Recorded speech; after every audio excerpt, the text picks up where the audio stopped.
El pensamiento abstracto y especulativo representaba para Hannah Arendt un distanciamiento de la realidad concreta, de la experiencia que nos afecta y a la que la filosofía debe responder, meros castillos en el aire. En sus propias palabras, su propósito era mirar la política con los ojos despejados de la filosofía. Si bien tomó como referencia el pensamiento clásico, su enfoque la alejó de la tradición filosófica, orientada hacia la vida teórica. En contraste, desarrolló una reflexión centrada en la acción política, abordando la libertad, las crisis, el mal y el totalitarismo que le tocó vivir.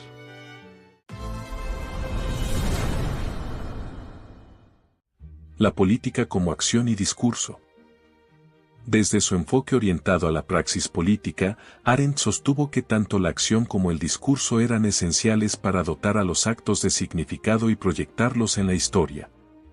En La condición humana, explica que estos dos elementos permiten a los seres humanos revelarse con una individualidad única frente a los demás. A través del discurso y la acción, las personas generan los significados que hacen posible la vida social y configuran lo que conocemos como historia, pues no basta con emprender actos, es necesario narrarlos. Por ello, la política surge en el espacio público, polis, donde tanto las palabras como los hechos pueden ser vistos y escuchados por otros. Este espacio otorga dignidad y relevancia a las acciones, les confiere permanencia y nos saca del aislamiento de nuestra individualidad. Así, Arendt rechaza cualquier visión solipsista que sostenga que la verdadera humanidad se encuentra en la individualidad aislada. Incluso un ermitaño que nunca haya interactuado con otro ser humano, señala, forma parte de un mundo que ha sido moldeado por la presencia y las huellas indelebles de innumerables otros. En este sentido, para Arendt el discurso político no debe limitarse a informar sobre la realidad, sino que debe generar un sentido de comunidad y pluralidad, donde distintas perspectivas convivan y se confronten. El individualismo moderno niega esta posibilidad de coexistencia, mientras que los regímenes totalitarios restringen la libertad de actuar y hablar, destruyendo así el espacio de lo común. Su concepción de la acción política, inseparable de la pluralidad y la libertad, la llevó a asumir una postura política liberal. Política y literatura clásica. Arendt encontró en Homero y la cultura griega elementos clave para concebir la política como acción y discurso, así como la búsqueda de inmortalidad a través de los logros humanos.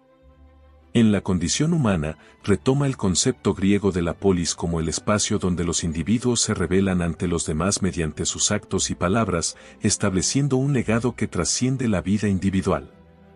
La polis, según Arendt, es el lugar donde los mortales pueden alcanzar una segunda vida, una forma de inmortalidad que se inscribe en el tejido de la historia común.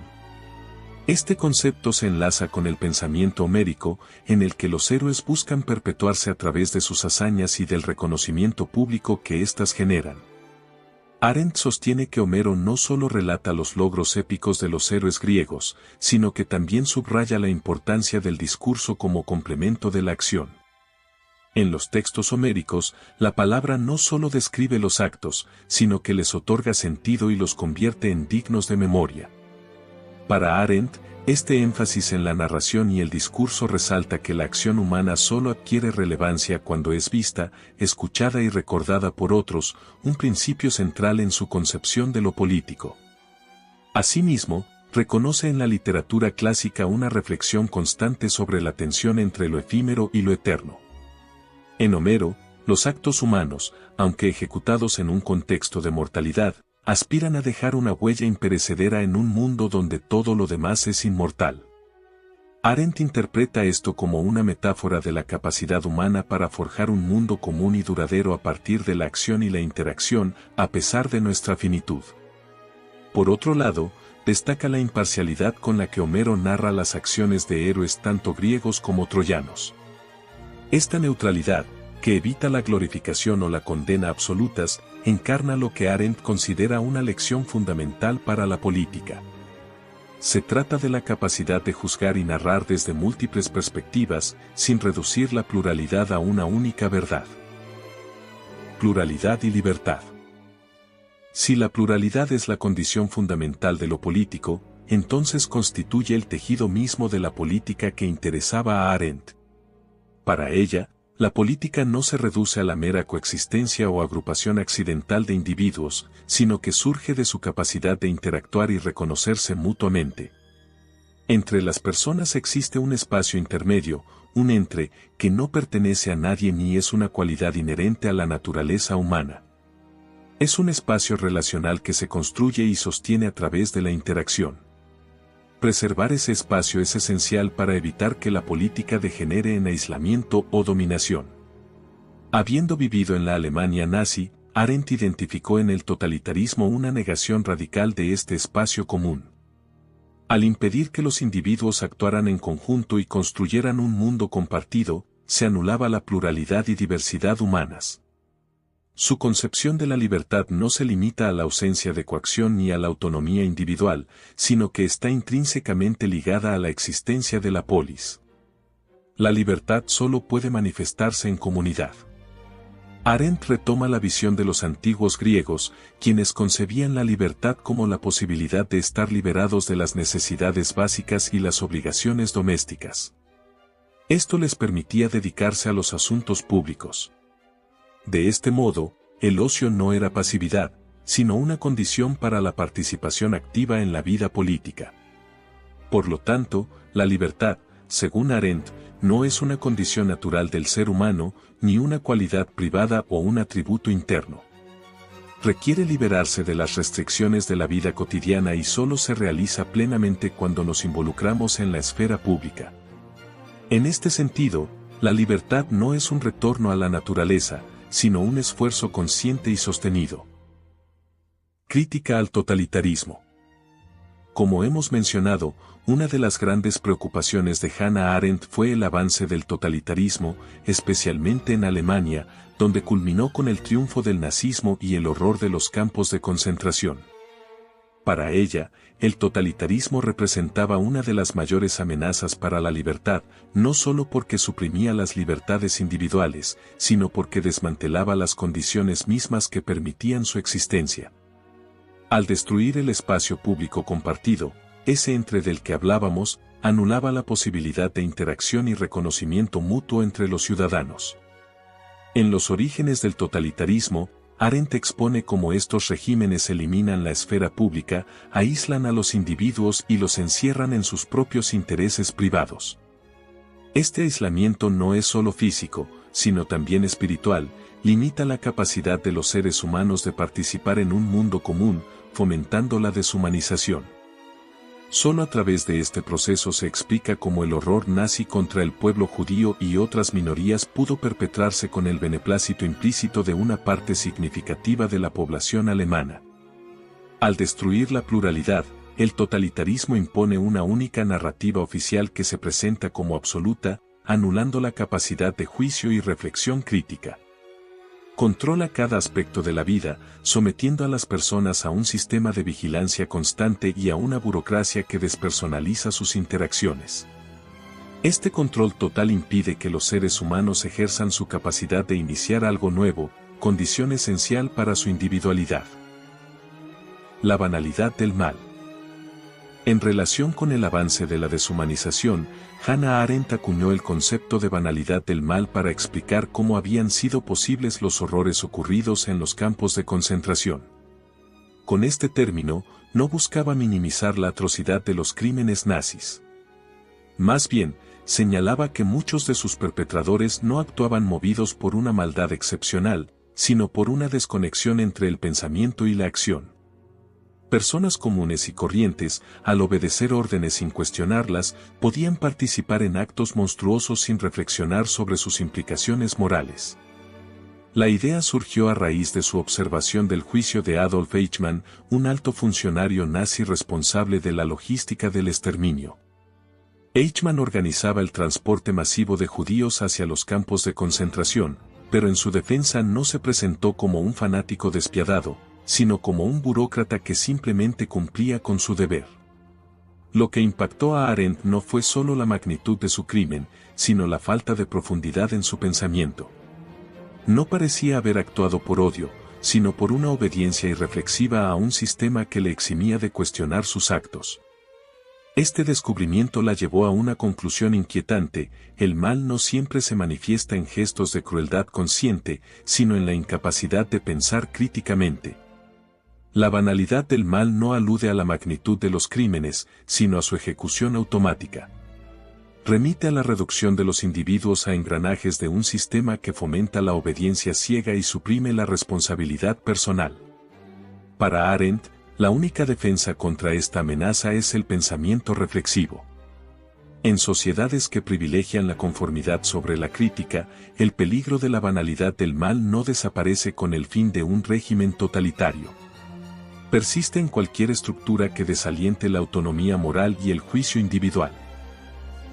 La acción como segunda vida. El espacio público representa, para Hannah Arendt, un segundo nacimiento en el que los seres humanos confirman su capacidad de iniciar algo nuevo y único. A través de la acción, los individuos se insertan en el mundo compartido y afirman su identidad ante los demás. Esta acción no es simplemente una manifestación individual, sino una responsabilidad colectiva en la construcción del espacio común, lo que la convierte en el núcleo de la vida política. A diferencia del trabajo, que está orientado a la repetición y a la satisfacción de necesidades materiales, la acción es impredecible y no está determinada por el pasado. Su capacidad de innovación la convierte en un elemento fundamental de la política, pues permite la creación de nuevas realidades y la transformación de lo existente. Para Arendt, esta segunda vida de la acción es la vía por la cual los individuos trascienden su propia finitud. A través de sus actos, pueden dejar una huella en la historia, alcanzando una inmortalidad simbólica.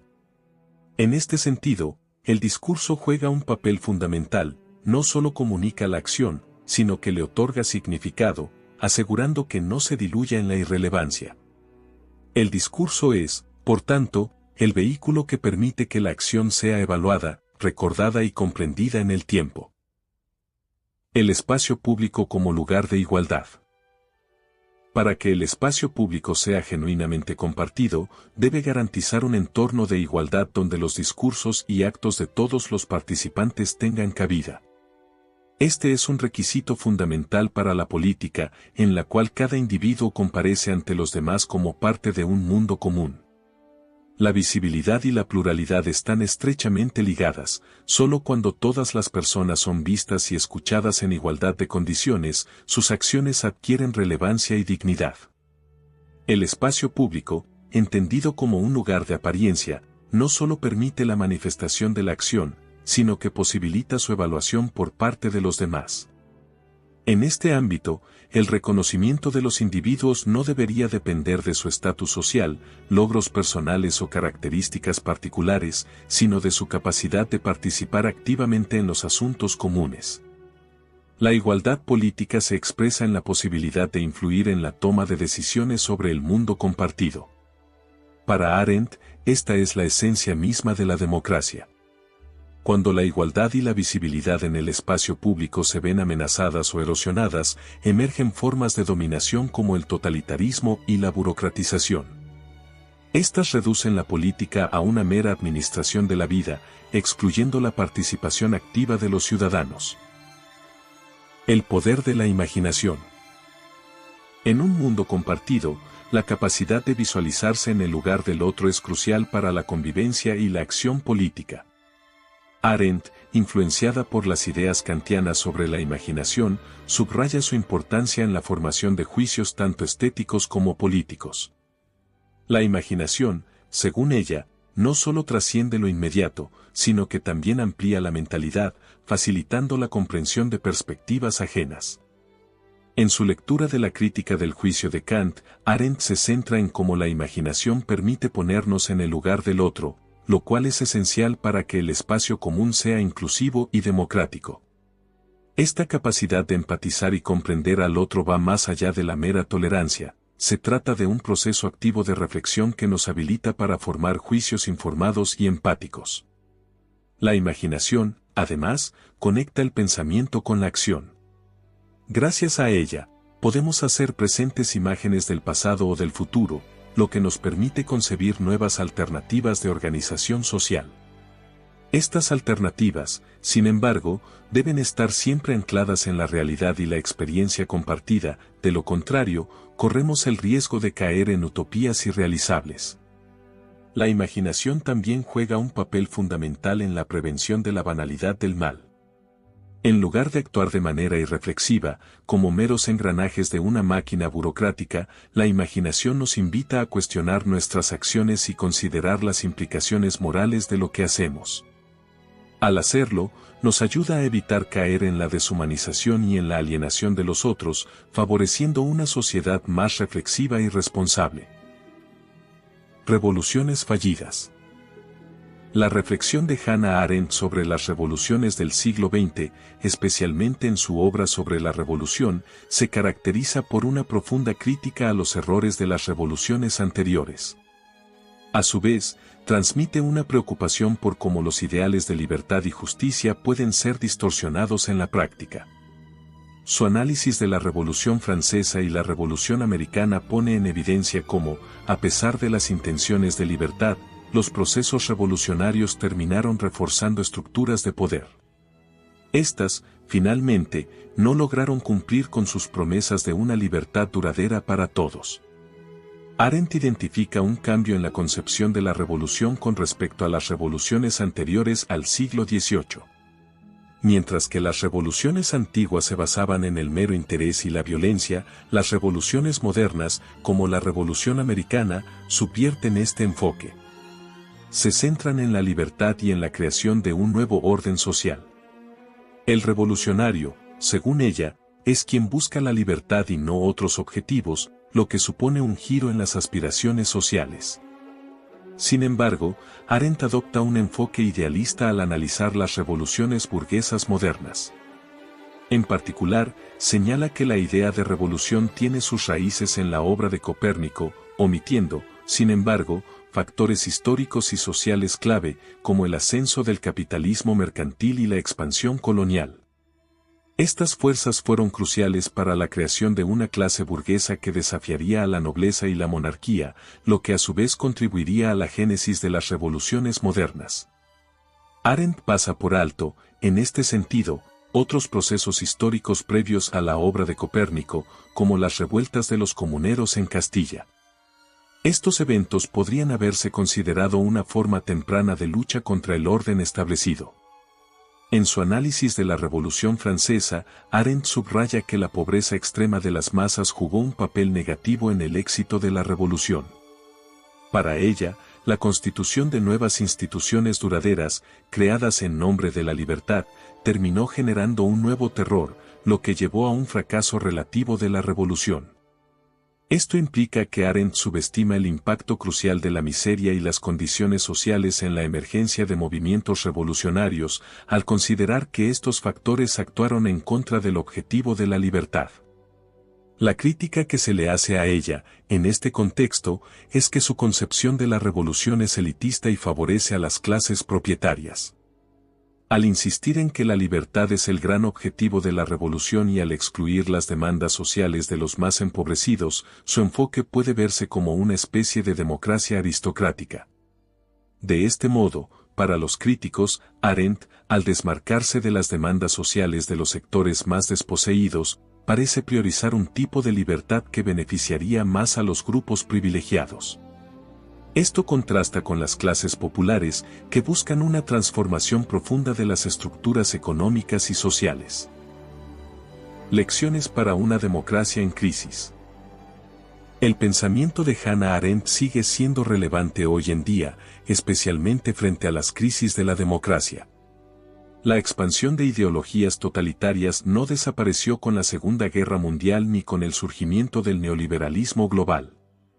A pesar de los pronósticos sobre el fin de la historia, Arendt advierte que la deshumanización y el autoritarismo siguen siendo amenazas en la política moderna. Ella observó cómo la desconexión entre los ciudadanos y las instituciones políticas ha crecido, un fenómeno que se ha agudizado en la era neoliberal. Este modelo económico, centrado en el individualismo y la competencia, ha sido incapaz de generar un espacio público donde las personas puedan actuar y expresarse como iguales. En lugar de promover la igualdad y la participación, fomenta el aislamiento y la apatía, creando un caldo de cultivo para el resurgimiento de movimientos totalitarios. Arendt entendió que este vacío en el espacio público es un terreno fértil para la despolitización y la alienación, condiciones que favorecen el autoritarismo. En su obra Verdad y Mentira en la Política, Arendt analiza cómo el lenguaje y la manipulación de la información se convierten en herramientas de control político. En un mundo dominado por la posverdad, donde los hechos son distorsionados y las mentiras se presentan como verdades, la manipulación del discurso se ha intensificado.